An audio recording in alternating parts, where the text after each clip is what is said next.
Bonjour peuple de la Terre. J'aimerais ça vous parler d'une scène d'un film en particulier qui m'a vraiment marqué.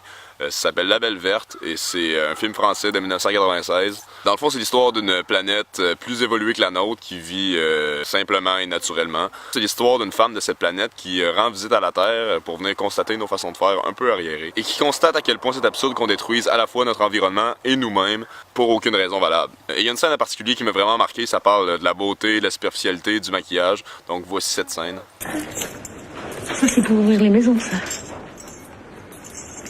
Et ça, c'est quoi, ça? C'est du rouge à lèvres, ça.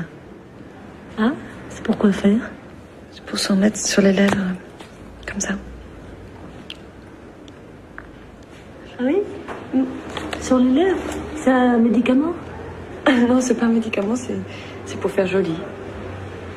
Ah tiens, Pour être sexy. sexy. Oui, pour plaire, quoi. Ah, à qui? Tout le monde. Oh, ça doit être difficile, ça. Pour qu'on vous aime. Ah, d'accord. C'est un genre de médicament pour que tout le monde vous aime, c'est ça? Oui, enfin, non, c'est pas tout à fait ça. C'est... Et si vous en mettez pas, personne vous aimera, c'est ça? Si, mais...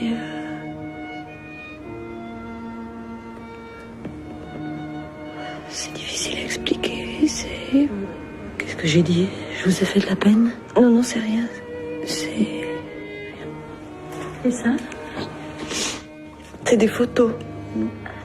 Ça, c'est Max, mes parents et les enfants. Ah, c'est les gens que vous aimez, c'est ça?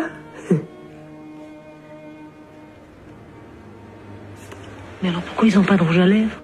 Cette scène est magnifique et tellement véridique qu'elle me fait peut-être me sentir un petit peu poétique. Parce que cette réalité me rend dedans comme un mur de briques. Pourquoi tu te caches, ma belle, derrière cette couche artificielle? Pourquoi te soucies-tu autant d'une exigence superficielle? Pourquoi n'entends-tu pas l'appel de toute ta beauté naturelle? Quand t'assombris tes yeux, on n'y voit plus qu'une partie du ciel. Faudrait peut-être que t'essayes de voir que depuis toujours t'es une déesse, mais tu le verras pas dans le miroir, plutôt dans la grandeur de tes gestes. Si tu veux quelqu'un qui t'aime bien fort, pas parce que t'es plus belle que le reste, montre la profondeur de ton savoir, pas la rondeur de tes fesses. Que t'es plus vivante que ça, puis qu'en toi t'as l'univers, que t'es plus brillante que ça, puis que tu connais le vrai sens de chair. T'es consciente des générations qui suivront ton passage sur Terre, intelligente à ta façon, un ange unique parmi l'enfer. Toutes ces couches de rouge à lèvres, si tu savais ce que ça t'enlève, rien de plus beau que le vrai bonheur qui s'accroche à tes deux lèvres. Si jamais t'en as souffert pour que ça l'arrête, faut que tu te relèves puis que tu t'aimes comme que t'es, pense à ce qu'on lègue à la relève. En ce moment, t'as la chance de faire partie des solutions, parce que la vraie révolution, en fait, c'est celle des perceptions. Arrêtez toute régression en dessous toutes les formes de pression, parce que c'est en changeant nos façons que grandit notre révolution. Tu diras à tes enfants que quand il y avait des normes de rue, plutôt que de souffrir chimiquement, tu t'aimais comme qu'on t'a conçu. À place de cacher tes cheveux blancs, sois fier d'où ce que t'es rendu, vois tes dommages permanents comme un trophée de tout ton vécu. C'est la fin de l'individualisme et de cette ère d'insouciance, le début du collectivisme et de la vraie reconnaissance. À place qu'on vise le top de la liste, qu'on veuille à tout prix notre vengeance, disparition du conformisme, augmentation des différences.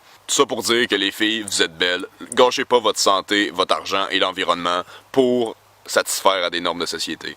Oubliez pas que la bonté de votre cœur vaut plus que la beauté de votre corps. Et savez-vous ce qui est sexy? Une vraie conversation.